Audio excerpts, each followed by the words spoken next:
Donc cette fois-ci, on est toujours dans l'exercice 10. La question c'est, on veut au plus 3 élèves de la classe A. Pardon. On pourrait faire exactement le même raisonnement que ce qu'on a fait précédemment, la question B. En comptant, donc comme il nous en faut au plus, donc ça veut dire qu'on peut en avoir 3 élèves de la classe A, on peut en avoir 2, on peut en avoir 1, on peut en avoir 0. Et faire le même raisonnement. Mais il y a un raisonnement qui est plus rapide, parce qu'en fait, si on doit compter, quand on a 3 élèves, 2, 1, 0, ça fait 4 résultats à obtenir.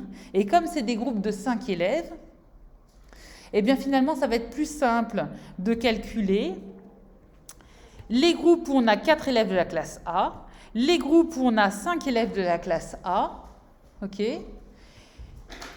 et de faire ensuite une soustraction.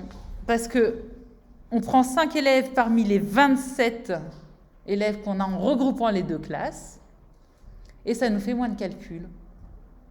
C'est une autre façon de faire le raisonnement. Les deux fonctionnent, mais dans certaines situations, vous avez intérêt à passer par ce qu'on appelle l'événement contraire. Donc avoir au plus 3 élèves de la classe A, c'est son événement contraire, c'est on en a...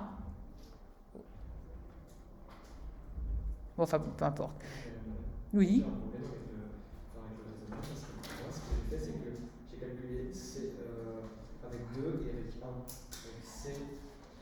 Tu veux au plus 3 élèves de la classe A. Donc tu peux en avoir 3, tu peux en avoir 2 de la classe A, et tu peux en avoir 1, et tu peux en avoir 0.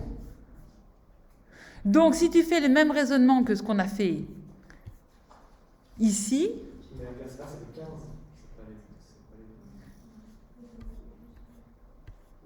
Ben là, c'est bien... Donc je fais le raisonnement... Par contre, là, je fais le raisonnement où, si tu veux, je prends tous les groupes de 5 élèves parmi les deux classes. 5 élèves parmi les deux classes. Donc ça veut dire que j'ai 5 élèves parmi 27 élèves. Ok. Au total, ça me fait 80 730 groupes possibles. Dans ces 80 730 groupes possibles, si j'enlève les groupes où j'ai 5 élèves de la classe A, ceux que j'ai calculés ici en jaune, et que j'enlève ceux où j'ai 4 élèves de la classe A, ceux que j'ai mis en violet, eh bien j'aurai bien les groupes où j'ai au plus 3 élèves de la classe A. Et ça va beaucoup plus vite. Ça va? Donc c'est pour ça qu'ici, tu as intérêt à faire ce raisonnement-là. Parce que moi, avec le raisonnement que j'arrivais, j'étais arrivé à 277 000. Eh ben, tu t'es planté quelque part parce que tu dois arriver à 61 347. Mais donc tu cherches l'erreur, et si tu ne la trouves pas, on la cherchera ensemble. Ça va? Mais en tout cas, ce raisonnement-là, ça s'appelle passer par l'événement contraire. Eh ben, c'est souvent plus intéressant dans certaines conditions. Donc avant de faire un calcul, on réfléchit. Avant de faire un calcul, on réfléchit. C'est la règle de base. Ok? On ne se lance pas dans des calculs sans savoir où on va. Sauf si on veut se planter. Pour la question D, on veut des groupes de 5 élèves de la même classe. 5 élèves de la même classe. Donc, on peut prendre 5 élèves de la classe A, 5 élèves de la classe A, donc on en choisit 5 parmi 15 et 0 parmi 12, et 0, donc c'est une multiplication, ça nous fait nos 3003 groupes. Ou alors, on prend 5 élèves de la classe B, donc on en prend 0 parmi 15 et 5 parmi 12, ce qui nous fait 792 groupes. Et comme c'est un OU, là, on a ou cette situation avec 3003 groupes, ou la situation avec 792 groupes. Et donc là, on va faire notre addition. Et on obtient nos 3795 groupes de 5 élèves de la même classe. Ça va?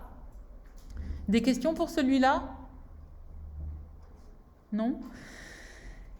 Et donc, on arrive à la question E, où on veut un groupe de 5 élèves avec au moins un élève de chaque classe. Donc, on peut faire le même raisonnement qu'à la question D, mais en fait, il y a plus rapide. D'après la question D, on sait qu'on a 3795 groupes de 5 élèves de la même classe.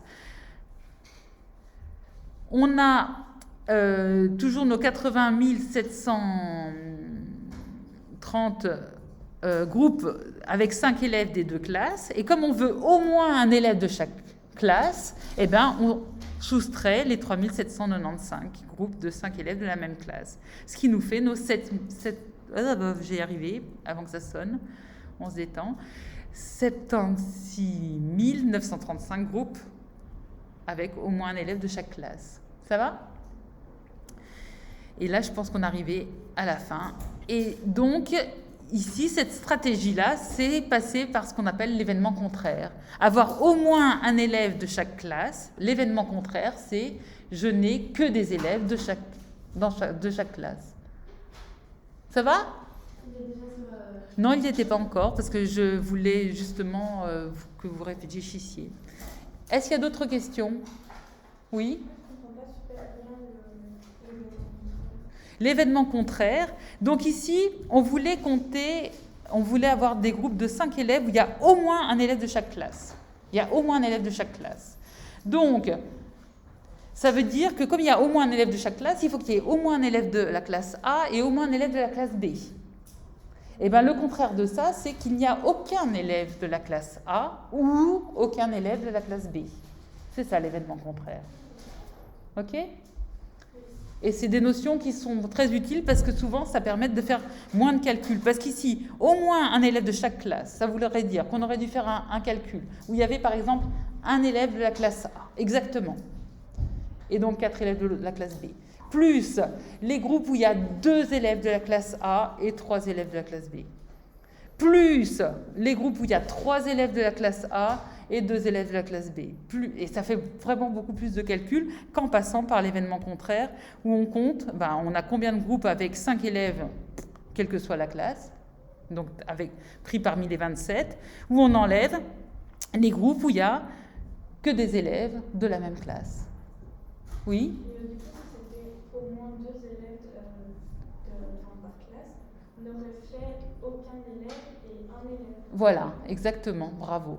C'est exactement ça. Ça va ? Et c'est toujours intéressant de réfléchir avant de se lancer dans un calcul pour voir avec lequel je fais le moins de calculs pour arriver au même résultat. Et le temps qu'on prend à réfléchir à la bonne stratégie est toujours gagnant par rapport au temps qu'on a à faire des calculs si on a fait le mauvais choix. OK ? Et en résumé, de toute façon, ça vaut toujours le coup de réfléchir. Et pas de se lancer tête baissée sans avoir réfléchi avant. Est-ce qu'il y a d'autres questions là-dessus ? Non ? Alors j'arrête ici.